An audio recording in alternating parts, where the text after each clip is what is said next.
ओम श्री गणेशाय नमः। श्री शिव महापुराण रुद्र संहिता युद्ध खंड 43वां अध्याय। इस अध्याय में हम जानेंगे हिरण्याक्ष की तपस्या, ब्रह्मा से वरदान पाकर उसका अत्याचार, भगवान नरसिंह द्वारा उसका वध और प्रहलाद को राज्य प्राप्ति। व्यास जी बोले, हे सर्वज्ञ, हे सनत कुमार, देवताओं से द्रोह करने वाले उस हिरण्याक्ष के मार दिए जाने पर उसके ज्येष्ठ भ्राता महान असुर हिरण्यकशिपु ने क्या किया? हे मुनीश्वर, मुझे इस वृत्तांत को सुनने के लिए महान कौतूहल हो रहा है। हे ब्रह्मपुत्र, कृपा करके मुझे उसे सुनाइए। आपको नमस्कार है। ब्रह्मा जी बोले। व्यास जी के वचन को सुनकर सनत कुमार शिव के चरण कमलों का स्मरण करके कहने लगे। सनत कुमार बोले, हे व्यास, वराह रूप धारण करने वाले भगवान विष्णु के द्वारा भाई हिरण्याक्ष का वध कर दिए जाने पर हिरण्यकशिपु क्रोध एवं शोक से संतप्त हो उठा। इसके बाद विष्णु से वैर में रुचि रखने वाले उस हिरण्यकशिपु ने प्रजाओं को कष्ट देने के लिए निर्दयी वीर असुरों को आज्ञा दी।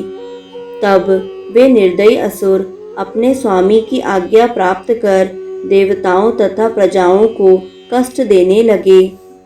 इस प्रकार जब दुष्ट बुद्धि वाले उन असुरों ने लोक का उत्पीड़न प्रारंभ किया, तब देवता लोग स्वर्ग छोड़कर अलक्षित होकर पृथ्वी पर घूमने लगे।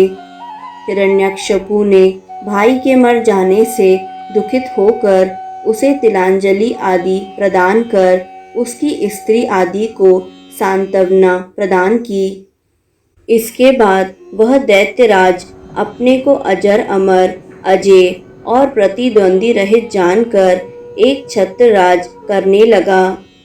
वह मंदराचल की गुफाओं में पैर के अंगूठे मात्र को पृथ्वी पर टेक कर दोनों भुजाओं को ऊपर उठाकर आकाश की ओर देखते हुए अत्यंत कठोर तप करने लगा। इस प्रकार जब वह असुर तप कर रहा था, तब सभी बलवान देवताओं ने समस्त दैत्यों को जीतकर अपना अपना पद पुनः प्राप्त कर लिया। तपस्या करते हुए उस हिरण्यकशिपु के सिर से धूम सहित तपोमय अग्नि प्रकट हुई। वह तिरछे ऊपर नीचे तथा चारों ओर से फैलकर सभी लोगों को तपाने लगी। उससे तप्त होकर देवगण स्वर्गलोक छोड़कर ब्रह्मलोक चले गए। उसकी तपस्या से विकृत मुख वाले उन देवताओं ने ब्रह्मा जी से सारा वृत्तांत कहा। हे व्यास, उन देवताओं के द्वारा इस प्रकार कहे जाने पर स्वयंभू ब्रह्मा जी भृगु दक्ष आदि को अपने साथ लेकर उस दैत्येंद्र के आश्रम पर गए। उसके बाद अपनी तपस्या से सारे लोगों को संतप्त कर उस दैत्यराज ने वर देने के लिए आए हुए ब्रह्मा जी को देखा। पितामह ब्रह्मा जी ने भी उससे कहा, वर मांग लो। तब विधाता का मधुर वचन सुनकर वह बुद्धिमान यह वचन कहने लगा। हिरण्यकश्यप बोला, हे भगवन, हे प्रजे, हे पितामह, हे देव, शस्त्र, अस्त्र, पाश, वज्र, सूखे वृक्ष, पहाड़, जल, अग्नि तथा शत्रुओं के प्रहार से और देव, दैत्य, मुनि, सिद्ध तथा आपके द्वारा रचित सृष्टि के किसी भी जीव से मुझे मृत्यु का भय ना हो। हे प्रजे, अधिक क्या कहूँ। स्वर्ग में, पृथ्वी पर, रात एवं दिन में, ऊपर नीचे कहीं भी मेरी मृत्यु ना हो। सनत कुमार बोले। उस दैत्य के इस प्रकार के वचन को सुनकर मन में विष्णु को प्रणाम करके दया से युक्त होकर ब्रह्मा जी उससे बोले, हे दैत्येंद्र, मैं तुम पर प्रसन्न हूँ। तुम सब कुछ प्राप्त करो। हे दैत्येंद्र, अब तुम तपस्या करना छोड़ो, क्योंकि तुम्हारा मनोरथ परिपूर्ण हो गया है। उठो, 96,000 वर्ष तक दानवों का राज्य करो। यह वाणी सुनकर वह हर्षित हो गया। उसके अनंतर ब्रह्मा जी के द्वारा अभिषिक्त वह दैत्य प्रमत्त होकर सभी धर्मों को नष्ट करके और देवताओं को भी युद्ध में जीतकर तीनों लोकों को नष्ट करने का विचार करने लगा। तब उस दैत्यराज से पीड़ित हुए इंद्र आदि सभी देवता भय से व्याकुल हो पितामह की आज्ञा प्राप्त करके क्षीर सागर में गए, जहाँ विष्णु शयन करते हैं।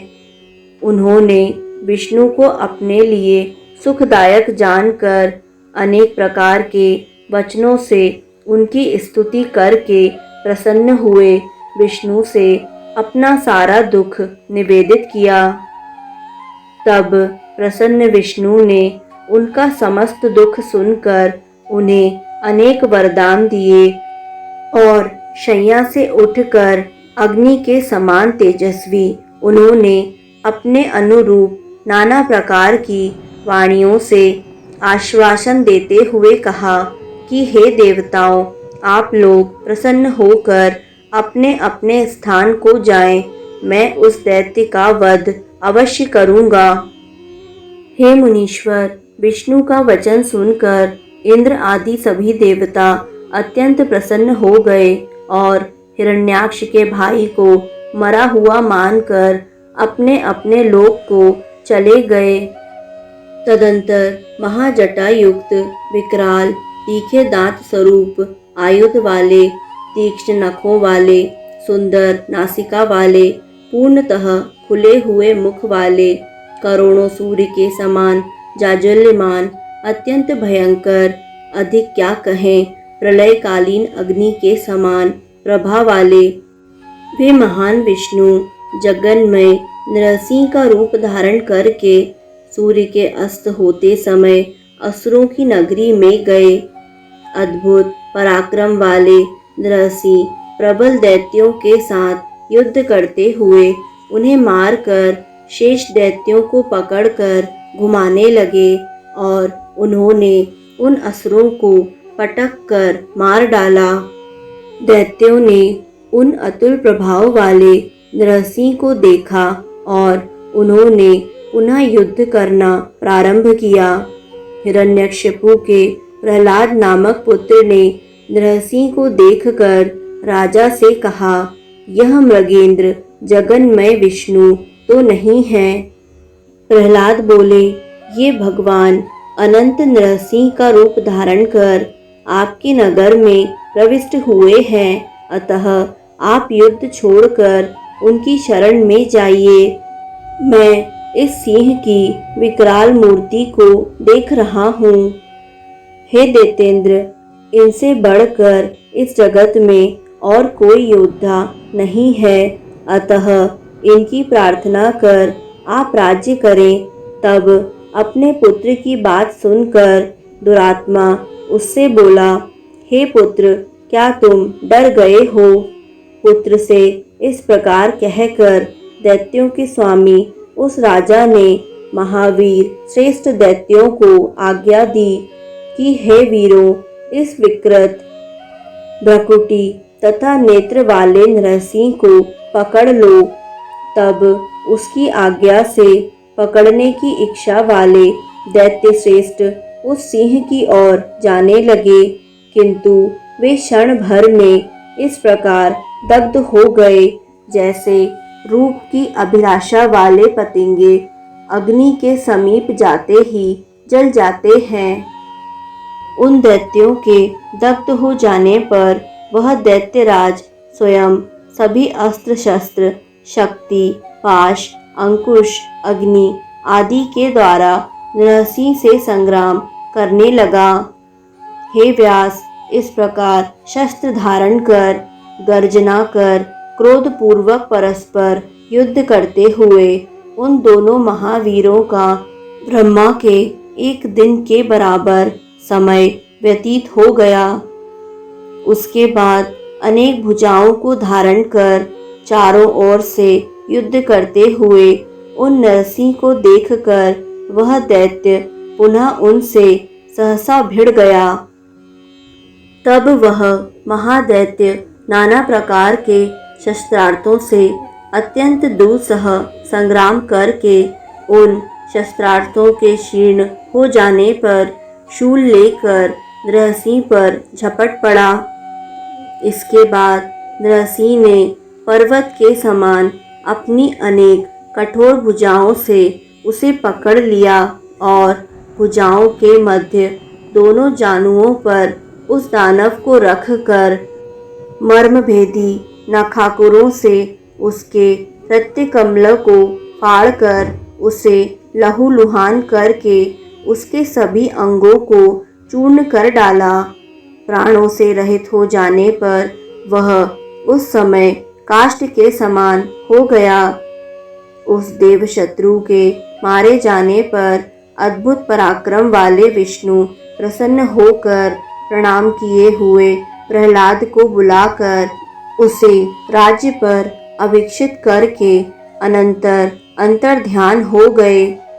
हे विप्र, तब अत्यंत हर्षित पितामह आदि समस्त देवता अपना कार्य पूर्ण कर चुके स्तुत्य भगवान विष्णु को एवं उस दिशा की ओर प्रणाम कर अपने अपने धाम को चले गए। हे व्यास, मैंने प्रसंगवश रुद्र से अंधक का जन्म, वराह से हिरण्याक्ष की मृत्यु, नरसिंह से उसके भाई हिरण्यकशिपु का वध एवं प्रहलाद की राज्य प्राप्ति, इन सब का वर्णन किया। हे द्विजवर्य, अब आप शिव जी से प्राप्त अंधक के पराक्रम, शिव से उसके युद्ध तथा बाद में उसकी शिव जी से गणाधिपत्य की प्राप्ति को मुझसे सुनिए। इस प्रकार श्री शिव महापुराण के अंतर्गत द्वितीय रुद्र संहिता के पंचम युद्ध खंड में गणाधिपत्य प्राप्ति, अंधक जन्म, हिरण्य नेत्र, हिरण्यकश्यपु वध वर्णन नामक 43वां अध्याय पूर्ण हुआ। दोस्तों, आगे आने वाले सभी अध्यायों को निरंतर सुनने के लिए YouTube चैनल आध्यात्मिक कथाएं को लाइक करें, सब्सक्राइब करें और बेल आइकन पर प्रेस करें। धन्यवाद।